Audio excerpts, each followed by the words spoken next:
టాలీవుడ్ సినీ ఇండస్ట్రీకి దొరికిన ఆణిముత్యాలలో మహానటి సావిత్రి తర్వాత అంతటి పేరు దక్కించుకున్న నటీమణి సౌందర్య మాత్రమే.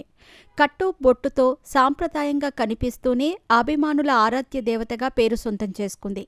ముఖ్యంగా వెంకటేష్, జగపతి బాబులతో ఎక్కువగా సినిమాలు చేసి ఫ్యామిలీ హీరోయిన్గా పేరు దక్కించుకున్న ఆమె చిరంజీవి వంటి దిగ్గజ హీరోలతో కూడా నటించి తన స్టామినా నిరూపించింది.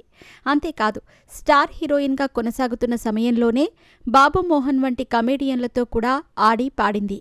ఇక మోహన్ బాబు సరసన ఎన్ని సినిమాల్లో నటించిందో ప్రత్యేకంగా చెప్పాల్సిన అవసరం లేదు. అంతేకాదు, వీరిద్దరి మధ్య మంచి అవినాభావ సంబంధం కూడా ఉందనే వార్తలు అప్పట్లో వినిపించేవి.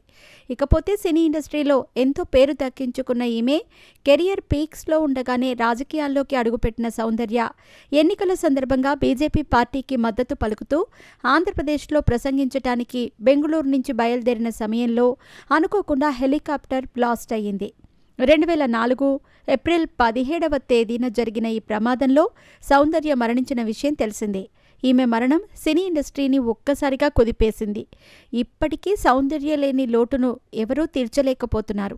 ఇకపోతే ప్రచారానికి అని వెళ్లిన సౌందర్య హెలికాప్టర్ బ్లాస్ట్ అవ్వటానికి గల కారణాలు మాత్రం ఇప్పటికీ తెలియలేదు. కానీ సడన్గా సౌందర్య మరణానికి కారణం మోహన్ బాబు అంటూ ఒక వ్యక్తి కలెక్టర్ ఆఫీసులో కంప్లైంట్ ఇవ్వటం ఇప్పుడు సంచలనంగా మారింది.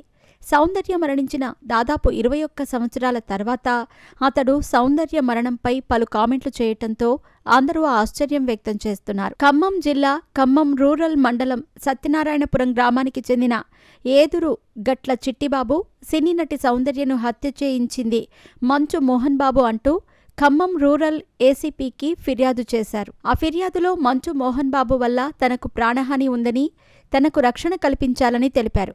ఇక సినీ నటి సౌందర్యకు శంషాబాద్ జల్పల్లిలో 6 ఎకరాల గెస్ట్ హౌస్ ఉందని, దానిని విక్రయించమని నటుడు మోహన్ బాబు అడగ్గా సౌందర్య సోదరుడు అమర్నాథ్ నిరాకరించాడని ఆమె తెలిపారట.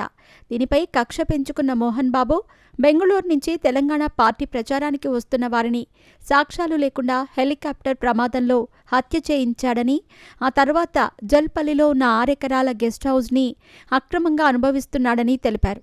అంతేకాదు, అక్రమంగా మంచు టౌన్లో ఉన్న ఆ గెస్ట్ హౌస్లో ప్రభుత్వం స్వాధీనం చేసుకోవాలని, మంచు మోహన్ బాబు చిన్న కొడుకు మంచు మనోజ్కి న్యాయం చేయాలని, మోహన్ బాబుపై తగు చర్యలు తీసుకోవాలని చిట్టిబాబు ఆ ఫిర్యాదులో పేర్కొన్నాడు. ఇక ప్రస్తుతం ఈ విషయాలు సోషల్ మీడియాలో వైరల్గా మారుతున్నాయి. ఇకపోతే గత కొన్ని రోజులుగా జల్పల్లిలో ఉన్న ఫామ్ హౌస్ కోసమే మంచు కుటుంబ సభ్యుల మధ్య గొడవలు జరుగుతున్న విషయం తెలిసిందే. ఇప్పుడు అనూహ్యంగా ఈ విషయం వెలుగులోకి రావటంతో అందరూ ఆశ్చర్యం వ్యక్తం చేస్తున్నారు. అంతేకాదు, ఈ చిట్టిబాబు ఎవరు, ఇంతకాలం ఏమైపోయాడు, ఈ విషయాలన్నీ ఈయనకెలా తెలుసు, ఈ విషయం తెలిసి ఇన్ని రోజులు ఎందుకు బయటకు రాలేదు అని నెటిజన్స్ కూడా ఆరా తీస్తున్నారు. మరి దీనిపై మోహన్ బాబు ఎలా రియాక్ట్ అవుతారో చూడాలి.